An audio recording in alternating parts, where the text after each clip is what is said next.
పహల్గామ్ ఉగ్రదాడి తర్వాత జరిగిన పరిణామాల అనంతరం పాకిస్తాన్కు గూఢచర్యం చేస్తుందనే ఆరోపణలతో హర్యానాకు చెందిన యూట్యూబర్ జ్యోతి మల్హోత్రాను జాతీయ భద్రతా అధికారులు అరెస్ట్ చేసిన విషయం తెలిసిందే. దీంతో గతంలో భారత్ నుంచి పాకిస్తాన్లో పర్యటించిన యూట్యూబర్ల వివరాలను అధికారులు ఆరా తీస్తున్నారు.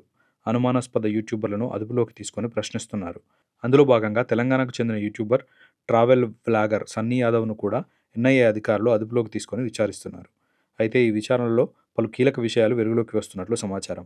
మత విద్వేషాలను రెచ్చగొట్టే జకీర్ నాయక్ను ఓ సందర్భంలో పలు ప్రశ్నలు అడిగిన ఇంటర్వ్యూ వీడియోలు సన్నీ యాదవ్ యూట్యూబ్ ఖాతాలో బయటపడ్డాయని అధికార వర్గాలు తెలిపాయి.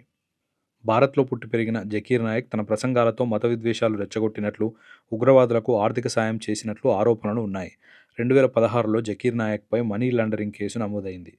దీంతో జకీర్ నాయక్ మలేషియాకు పారిపోయాడు. కేంద్ర ప్రభుత్వం అతన్ని మోస్ట్ వాంటెడ్ లిస్టులో చేర్చింది. అలాంటి మోస్ట్ వాంటెడ్ క్రిమినల్తో భయ్యా సన్నీ యాదవ్ ఇంటర్వ్యూ వీడియోలు బయటపడడంతో ప్రస్తుతం వారిద్దరి మధ్య సంబంధాలపై ఎన్ఐఏ అధికారులు మరింత ఆరా తీస్తున్నారు.